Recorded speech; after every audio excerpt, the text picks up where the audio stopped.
Assalamualaikum warahmatullahi wabarakatuh.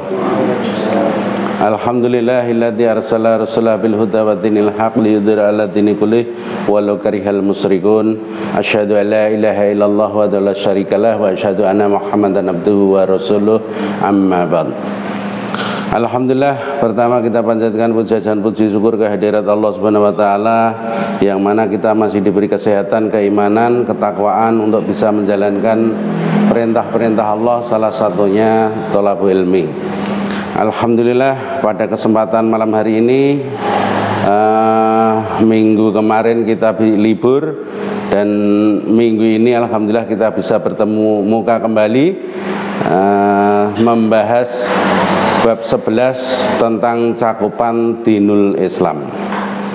Nah, Islam itu adalah din yang diturunkan oleh Allah Subhanahu wa taala kepada Al-Mustafa Muhammad sallallahu alaihi wasallam untuk mengatur hubungan manusia dengan Rabb-nya, dengan hukum-hukum akidah dan ibadah.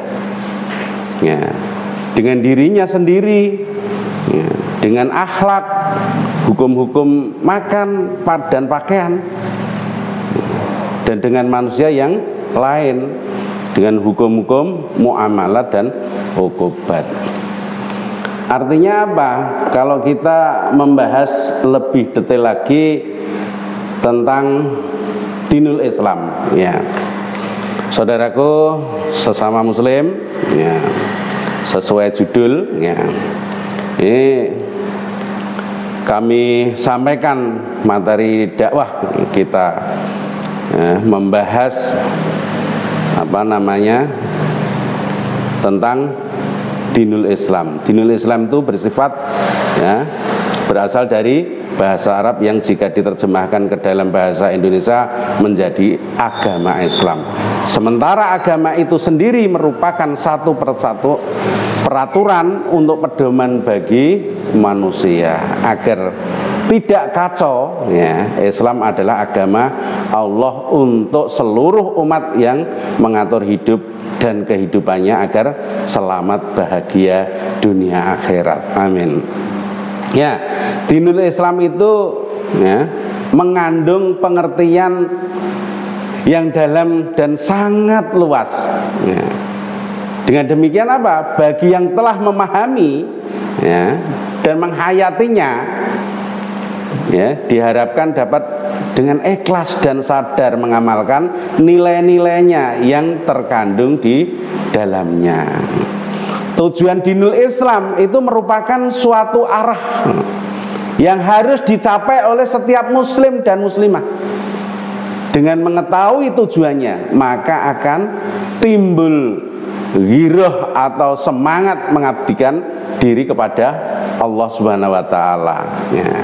Setiap umat harus mengetahui apa yang ada dalam ruang lingkup dinul Islam ini, seperti pengetahuan yang menjelaskan tentang sarana, amalan, pengabdian, dan batas-batas yang telah ditetapkan oleh Allah Subhanahu wa taala dan Rasul-Nya. Saudaraku yang dirahmati Allah Subhanahu wa taala, pengertian dinul Islam, ya, dapat dilihat dari segi bahasa lughah, ya, dan dari segi istilah, ya, terminologi, ya, istilah itu. Yang pertama, dari segi bahasa dinul Islam itu terdiri atas apa? Dua kata. Pengertian ad-din, ya, dapat dilihat seperti ad-din berarti peraturan atau undang-undang, ya, pedoman agama atau tata cara dan adat istiadat, ya. Maka firman Allah Subhanahu wa taala, ya, lakum dinukum waliyadin, bagimu agamamu dan bagiku agamaku. Itu di dalam Quran surat Al-Kafirun. Maka abdin yang berarti pembalasan dan kiamat, ya. Maka di dalam firman Allah Subhanahu wa taala penguasa hari pembalasan yaitu hari kiamat, ya. Nah, ini perlu saya jelaskan dulu sebelum mengarah ke ayat-ayat berikutnya. Karena adin ya, yang berarti nasihat. Cakupan dinul Islam itu yang seperti apa? Kalau kita tidak jelaskan secara detail, mungkin hanya sekedar mengetahui dengan agama Islam gitu saja. Nah, kalau kita bahas tentang apa yang dimaksud di dalam agama itu, ya kita akan mengerti. Sementara pengertian Islam itu sendiri mempunyai apa? Memiliki 4 arti dalam bahasa Arab. Ada 4 arti. Artinya Islam itu berasal dari apa? Selamat, keselamatan atau kesejahteraan ya.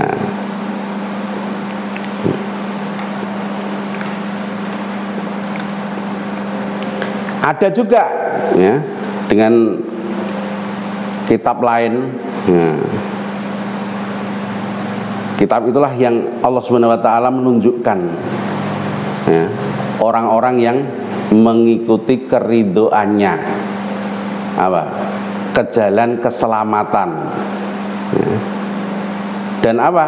Dengan kitab itu pula Allah Subhanahu wa taala mengeluarkan orang-orang itu dari kegelapan, gelap gulita ya, kepada cahaya yang terang tadi, terang benderang dengan seizinnya, dan menunjukkan mereka ke jalan yang lurus ya. Artinya ke jalan yang benar. Itu bisa dicek di dalam Quran surat Al-Maidah 16 ya. Kalau orang sudah ditunjukkan ke jalan yang benar, nah, berarti apa? Tunduk, menyerah ya, dan pasrah. Kalau orang tidak mau tunduk, menyerah dan pasrah, ya berarti orang itu tadi sombong. Maka katakanlah sesungguhnya petunjuk Allah itulah yang sebenarnya. Petunjuk, dan kita disuruh agar apa? Menyerahkan diri kepada Tuhan semesta alam. Ya, nah, awake dhewe iki mengetahui atau sudah paham dengan apa yang kita kaji ya, selama ini, pasti kita akan tunduk dan patuh. Bahkan mau melanggar ya, larangannya saja tidak berani, tidak akan berani. Tidak akan berani. Kalau kita melakukan ya, kesalahan ya, melakukan kesalahan mungkin ya, pasti akan cepat bertobat kepada Allah Subhanahu wa taala. Ataukah mereka mempunyai tangga ke langit untuk mendengarkan pada tangga itu hal-hal yang gaib? Nah, kan nggak mungkin manusia yang seperti itu. Maka Islam itu ya, damai atau tentram. Maka kita itu disuruh masuklah ke dalam surga itu dengan aman. Itulah hari apa? Kekekalan, abadi abadan ya. Itu di dalam Quran surat Qaf 34 ya. Dari segi istilah dinul Islam itu diartikan seperti adin atau din ya, ialah peraturan dan undang-undang tadi yang mengatur hidup dan kehidupan manusia dalam hubungan dengan Allah, dengan Sang Khalik, dengan hubungannya dengan sesama umat manusia tadi, makhluk, agar tidak mengalami apa? Kekacauan dan hambatan ya. Maka kalau kita hidup di dunia ini diatur dengan dinul Islam, pasti ya, kita tidak ada kacaunya. Dan yang demikian itulah agama yang lurus dan benar. Nah, itu di dalam Quran surat Bayyinah, Al-Bayyinah. Maka dinul Islam itu berarti peraturan atau pedoman yang datang dari Allah, ya, berupa wahyu kepada Rasulnya untuk seluruh manusia agar apa? Memperoleh keselamatan dengan tunduk atau pasrah kepada Allah. Maka dinul Islam itu wajib dilaksanakan menurut tahap kemampuannya, sehingga apa? Tercapai kedamaian dan kebahagiaan dunia sampai akhirat. Ini sungguh luar biasa kalau kita mau memahami, karena dialah yang mengutus Rasulnya dengan membawa petunjuk dan agama yang benar. Agar apa? Dia memenangkannya di atas segala agama-agama, meskipun orang musyrik benci, ya, gak ada masalah. Maka ulama besar Syekh Al-Azhar Mesir, itu Ustadz Muhammad Saltut, dalam bukunya Al-Islam Akidah wa Syariah itu memberikan takrif atau definisi agama Islam. Islam itu adalah agama Allah yang diwasiatkan untuk diajarkan perihal pokok-pokok serta apa? Peraturan-peraturan kepada Nabi Muhammad SAW, dan apa? Memerintahkan untuk disampaikan kepada seluruh umat manusia dan menyuruh agar umat manusia itu melakukannya. Jadi tidak sekedar diketahui, tetapi apa? Dilakukan. Nah, tujuan dinul Islam itu apa? Berupaya mengetahui tujuan dinul Islam itu merupakan suatu keharusan bagi seorang hamba, ya, hamba muslim, karena dapat menimbulkan ghirah, mengamalkannya tadi. Tujuan dinul Islam itu dapat simpulkan di 4 macam tadi. Ini sungguh luar biasa. Maka dinul Islam itu bertujuan agar apa? Setiap muslim mentaati peraturan Allah dan Rasulnya, serta apa? Peraturan yang berlaku dalam kehidupan sehari-hari. Peraturan harus ditaati dan dilaksanakan. Hanya dengan mentaati dan melaksanakan peraturan itu, ya, hidup kita akan selamat di dunia sampai akhirat. Jadi tidak kita diamkan. Yang kedua, dinul Islam itu bertujuan agar setiap muslim beriman kepada Allah dan berakidah secara benar, menghindari kemusyrikan, kekufuratan dan ketahayulan, tunduk dan pasrah kepadanya untuk apa? Memperoleh hidayah dari Allah dengan disertai ikhtiar, merupakan wewenang yang dianugerahkan Allah SWT kepada setiap manusia. Yang ketiga, dinul Islam itu bertujuan agar setiap muslim bertakwa, beribadah sesuai dengan tuntutan syariat yang didasarkan atas apa? Kemampuannya sebagai muslim. Maka dinul Islam tidak merupakan beban berat jika dilaksanakan dengan penuh keikhlasan, kesadaran dan pemahaman yang tinggi, apalagi pengalaman yang baik. Mengenai kewajiban seorang mukmin di dalam menjalankan ibadah dijelaskan, ya, oleh Allah dalam firman-Nya. Dan berjihadlah kamu pada jalan Allah dengan jihad yang sebenar-benarnya. Ya, Dia telah memilih kamu dan Dia sekali-kali tidak menjadi untuk kamu dalam agama suatu kesempitan.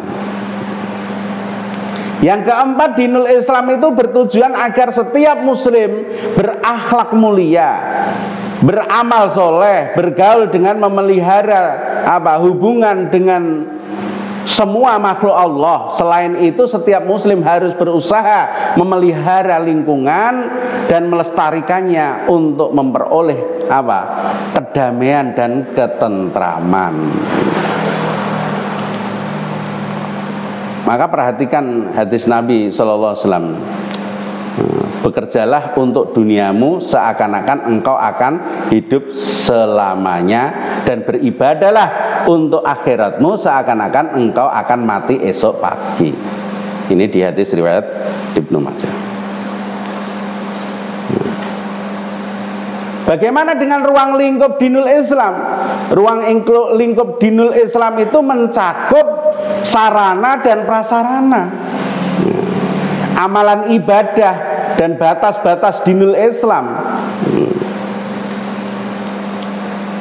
Sarana dan prasarana apa saja yang dibutuhkan? Amalan ibadah yang bagaimana yang harus dikerjakan, serta batas-batas mana yang wajib dijauhi oleh setiap muslim. Inilah ruang lingkup dinul Islam. Untuk mengetahui ruang lingkup dinul Islam, ya, kita uraikan sebuah hadis Rasulullah SAW. Pada suatu hari kami Sayyidina Umar radhiyallahu an dan para sahabat, ya, duduk bersama Rasulullah SAW. Lalu muncul di hadapan kami seorang yang berpakaian putih, rambutnya hitam sekalilah, ya, dan tidak tampak tanda-tanda perjalanan. Tidak seorang pun dari kami yang mengenalnya, ya.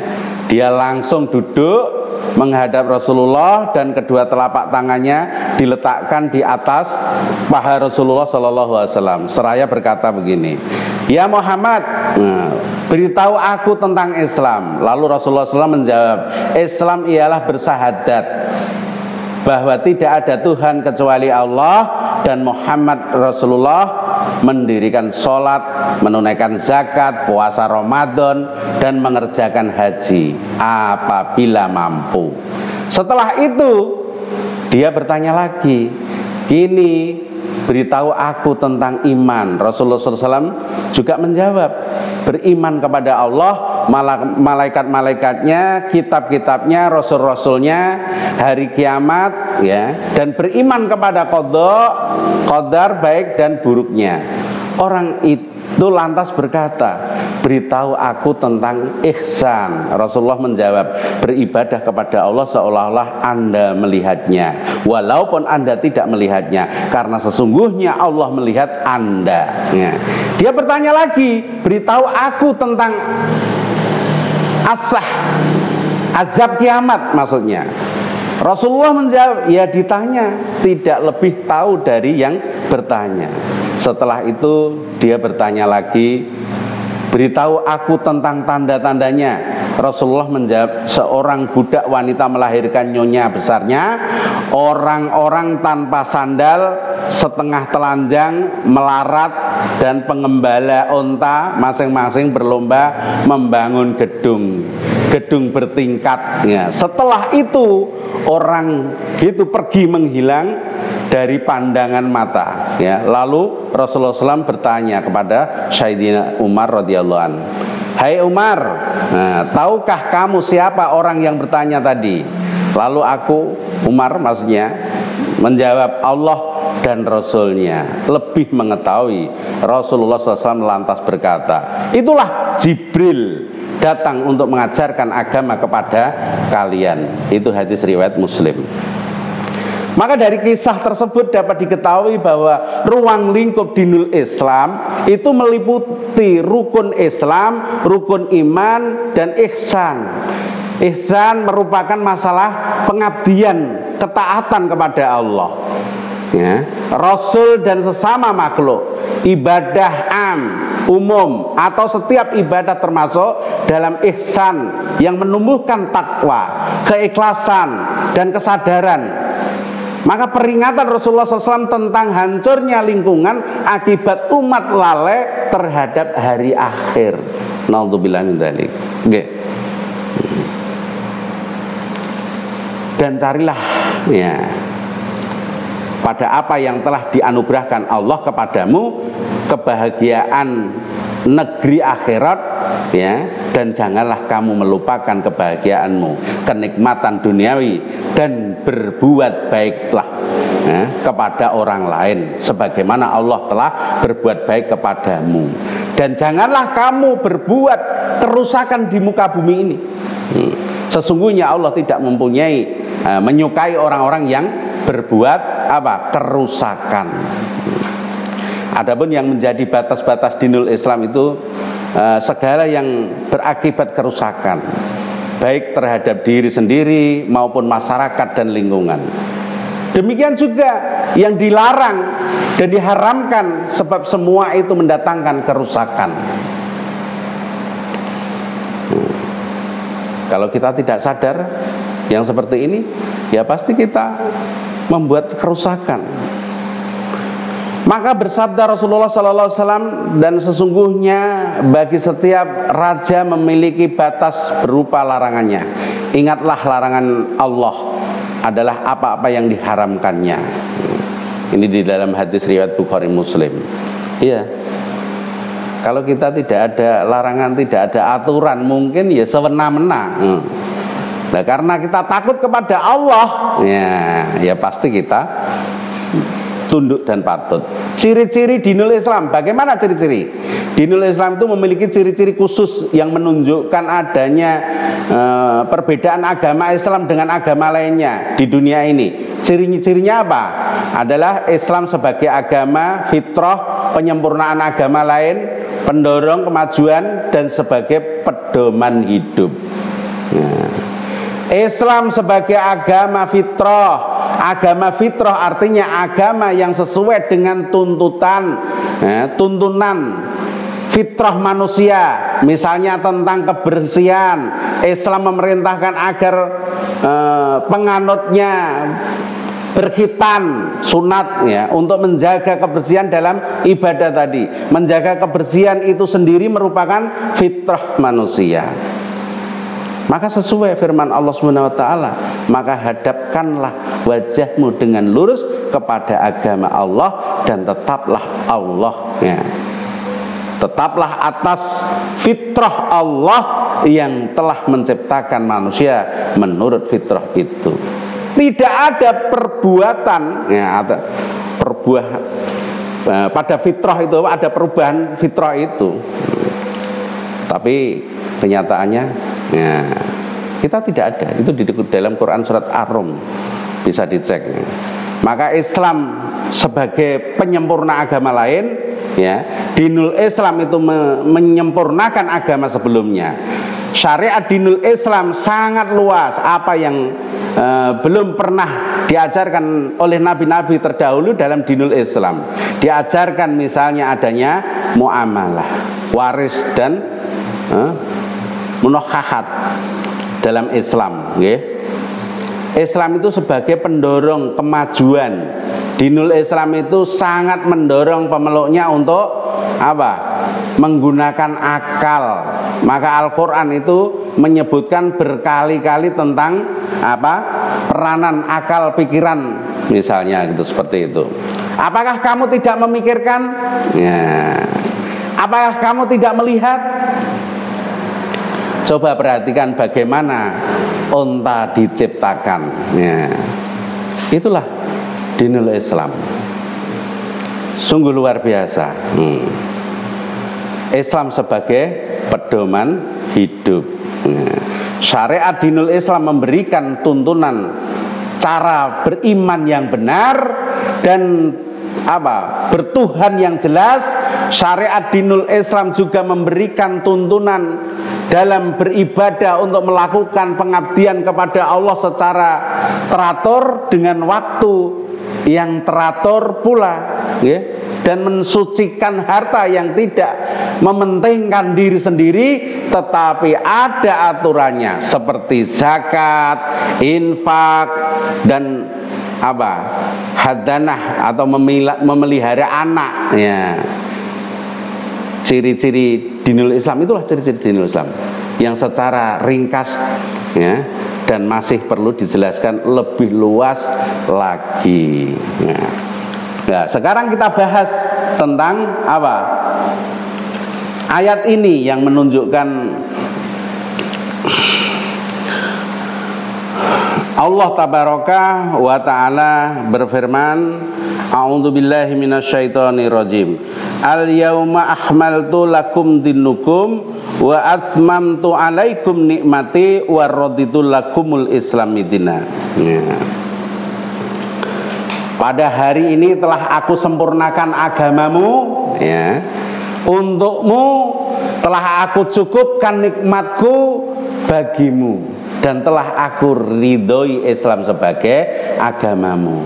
Maka siapa yang terpaksa karena lapar, bukan karena ingin berbuat dosa, sesungguhnya Allah Maha Pengampun lagi Maha Penyayang. Jadi sangat jelas sekali. Nah, di dalam tafsir Ibnu Katsir pada akhir surat Al-Maidah ini, ayat 3 ini, Allah SWT menjelaskan mengenai nikmat Allah SWT yang paling besar kepada umat Islam, yakni apa? Menyempurnakan agama dan menjadikan Nabi Muhammad SAW sebagai Nabi terakhir yang diutus untuk manusia dan jin. Tidaklah halal selain apa yang dihalalkan, tiada haram kecuali apa yang diharamkannya, dan tiada agama kecuali apa yang disyariatkannya. Semua yang ia beritakan, ya, adalah benar belaka, tidak dusta dan tidak kebohongan, ya, padanya. Jelas di dalam Ibnu Katsir. Apa makna dari diturunkannya seluruh, ya, surat Al-Maidah ayat 3 ini yang terakhir? Maka menurut Al-Fakir ayat 3 Al-Maidah ini berarti Allah SWT telah apa? Sempurnakan agamanya. Dalam arti apa? Menyempurnakan sistem ibadah madhah berupa haji dari rukun Islam yang 5 itu. Dalilnya satu, ayat tersebut turun di Arafah sebagai puncak ibadah haji dalam rukun Islam yang terakhir. Maka pada hari ini telah aku sempurnakan agamamu untukmu, dan telah aku cukupkan nikmatku bagimu, dan telah aku ridhoi Islam sebagai agamamu.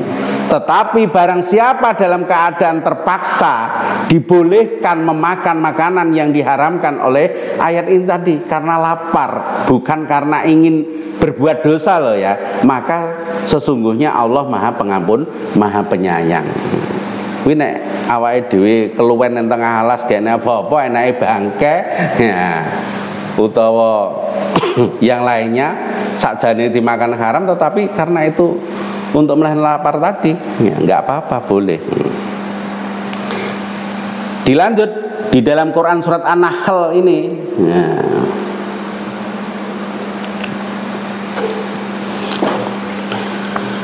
dia Subhanahu wa ta'ala juga berfirman, a'udzubillahi minasyaitonirrajim. Wa nazzalna 'alaikal kitaba tibyana likulli syai'in wa huda wa rahmah wa busyra lil muslimin. Dan kami turunkan kitab Al-Quran kepadamu untuk menjelaskan segala sesuatu sebagai petunjuk serta rahmat dan kabar gembira bagi orang yang berserah diri. Ini di dalam Quran surat An-Nahl. Ya, bisa kita jelaskan.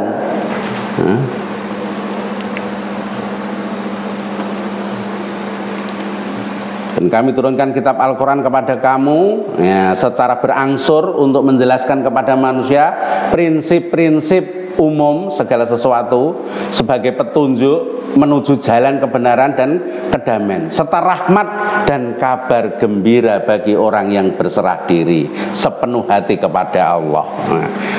Maka dan sesungguhnya kami telah menurunkan Al-Quran, itu artinya kepadamu sebagai penjelas setiap perkara yang membutuhkan keterangan seperti hukum-hukum, ya, halal dan haram, pahala dan hukuman dan lain sebagainya, dan agar menjadi sumber hidayah, ya, dari jalan kesesatan dan rahmat bagi orang yang mengimaninya.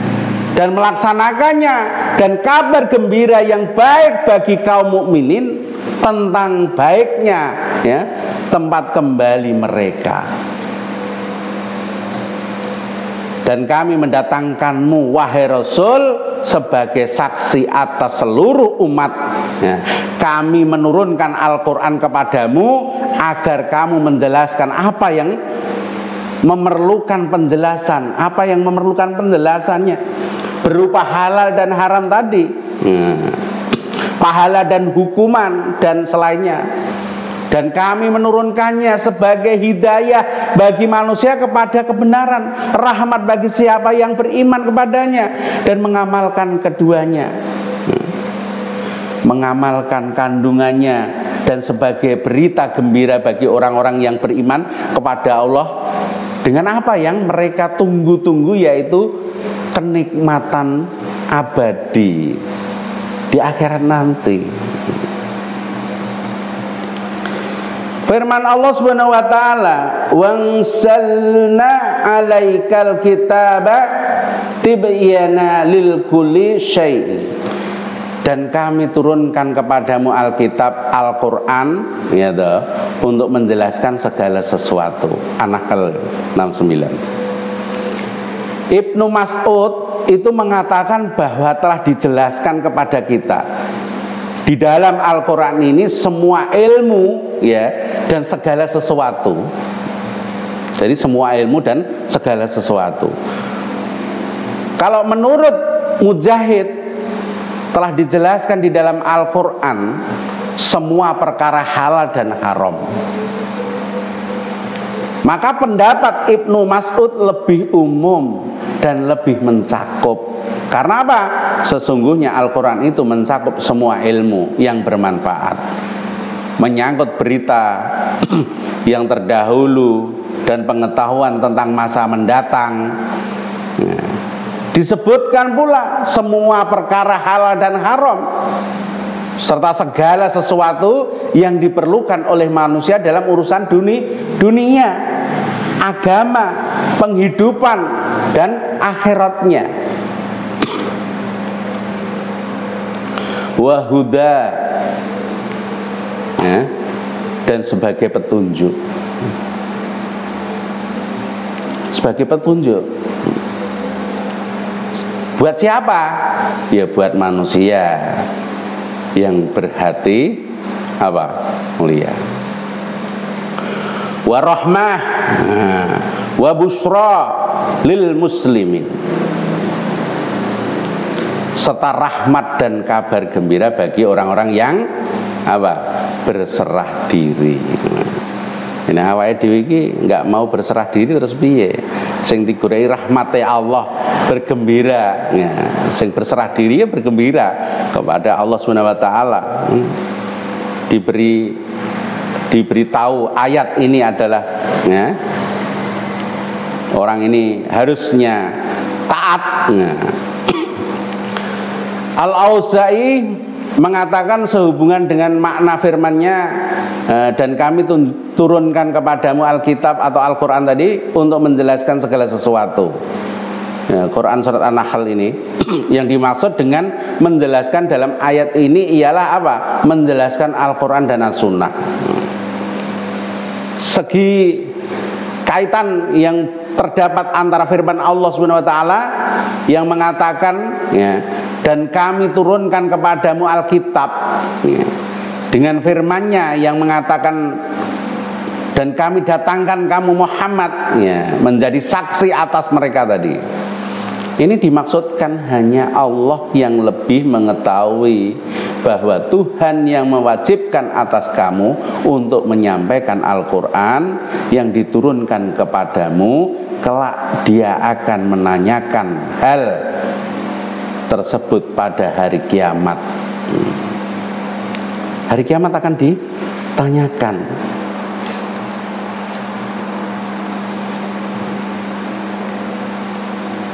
Maka sesungguhnya kami akan menanyai umat-umat yang telah diutus rasul-rasul ya kepada mereka, dan sesungguhnya kami akan menanyai pula rasul-rasul kami Itu ada di dalam Quran surat Al-A'raf ayat 6. Jadi kalau kita itu memahami Al-Quran, pasti kita akan taat kepada Allah dan Rasulnya. Tapi kalau kita tidak memahami, hanya sekedar dibaca, ya, tidak dipahami apa isi Al-Quran itu, ya kita sama saja, hanya membaca saja tidak cukup. Maka demi Tuhanmu, kami pasti akan menanyai mereka semua tentang apa yang telah mereka kerjakan dahulu. Iya, neng dunia iki lho. Di dalam Quran surat Al-Hijr 92, 93 itu pasti jenengan akan dipertanyakan nanti di hari akhir. Ini sungguh luar biasa. Maka ingatlah hari di waktu Allah mengumpulkan para rasul, lalu Allah bertanya kepada mereka, apa jawaban kaum kalian terhadap seruan kalian itu? Para rasul menjawab, ya, tidak ada pengetahuan kami tentang itu. Sesungguhnya engkaulah yang mengetahui perkara yang gaib. Itu ada di dalam Quran surat Al-Maidah ayat 109.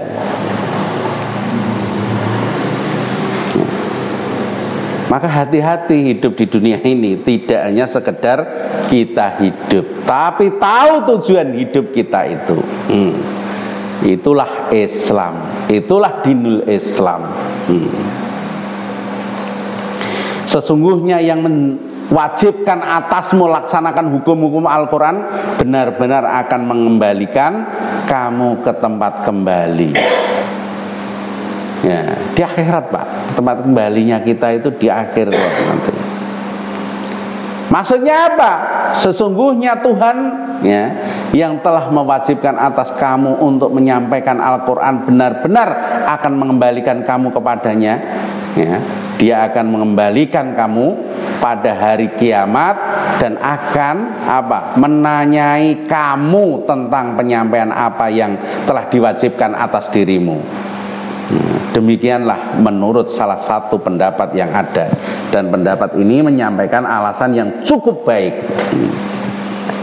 Ya jelas neng dunia kowe ora salat ya bakal ditanya nanti di akhirat. Tidak sembarangan. Jenengan melakukan perbuatan yang baik, ya ditanyakan juga, ada timbangannya juga. Maka hati-hati, ya, hati-hati.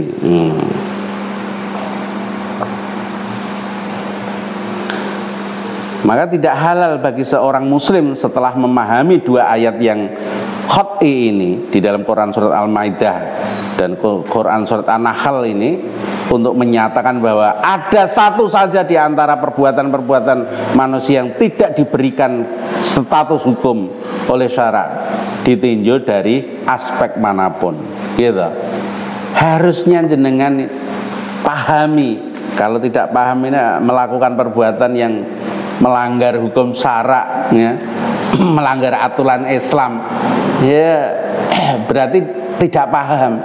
Kalau memahami pasti akan melakukan perbuatan yang diperintahkan oleh Allah dan Rasulnya. Dari Nu'man bin Bashir radhiyallahu an yang berkata, aku mendengar Rasulullah SAW bersabda, al halalu baina wal haramu bain wa bainahuma musabahatun la ya'lamuha katsirun minan nas. Yang halal sudah jelas dan yang haram juga sudah jelas, namun di antara keduanya ada perkara syubhat, samar, yang tidak diketahui oleh banyak orang, ya tak? Nah, jadi sing halal ya jelas, sing haram ya jelas, tapi di dalamnya ada apa? Perkara syubhat atau samar. Yaitu tidak mengetahui hukumnya. Dalam riwayat At-Tirmizi ini disebutkan dengan jelas dengan lafadz la yadrik khatsrirun minan nas. Minal halal hiya minal haram. Banyak manusia yang tidak mengetahui apakah ia termasuk perkara halal ataukah haram. Maksudnya seperti itu. Dan maksud dari kata hadsir banyak adalah bahwasanya untuk mengetahui hukumnya adalah dimungkinkan, akan tetapi hanya untuk sebagai kecuali, ya, sebagian kecuali orang, yaitu para mujtahidun. Ya. Demikian penjelasan Al-Hafidz Ibnu Hajar, ya, dalam kitabnya. Itulah yang bisa saya sampaikan pada kesempatan malam hari ini. Mudah-mudahan ya, kita bisa menjalankan apa yang kita pahami ini, ya. Kalau itu dikatakan di dalam Al-Quran dan hadis, ya, bahwa itu halal, ya kita ambil, nggak masalah. Tapi di situ dikatakan haram, kalau kita tahu, ya jangan disamarkan, ya harus kita tolak. Pada kondisi saat ini itu tidak memikirkan halal dan haram. Ya, kadang orang golek sing haram ya angel, golek sing halal neh. Ya, enake barang haram iki ya sikat ae, gak masalah, urusan keri. Nah, itulah yang orang-orang yang tidak tahu agama, yang tidak tahu Al-Quran, isi Al-Quran, tidak tahu cakupan, ya, dinul Islam tadi. Kalau kita sudah tahu yang seperti ini, ya marilah kita rubah hidup kita mengikuti dinul Islam, aturan-aturan Islam. Nah, mungkin itu yang bisa saya sampaikan pada malam hari ini. Mudah-mudahan menjadikan manfaat bagi kita semua. Amin amin ya rabbal alamin. Kita tutup dengan doa kafaratul majlis. Subhanakallahumma wa bihamdika asyhadu an la ilaha illa anta astaghfiruka wa atubu ilaik. Assalamualaikum warahmatullahi wabarakatuh.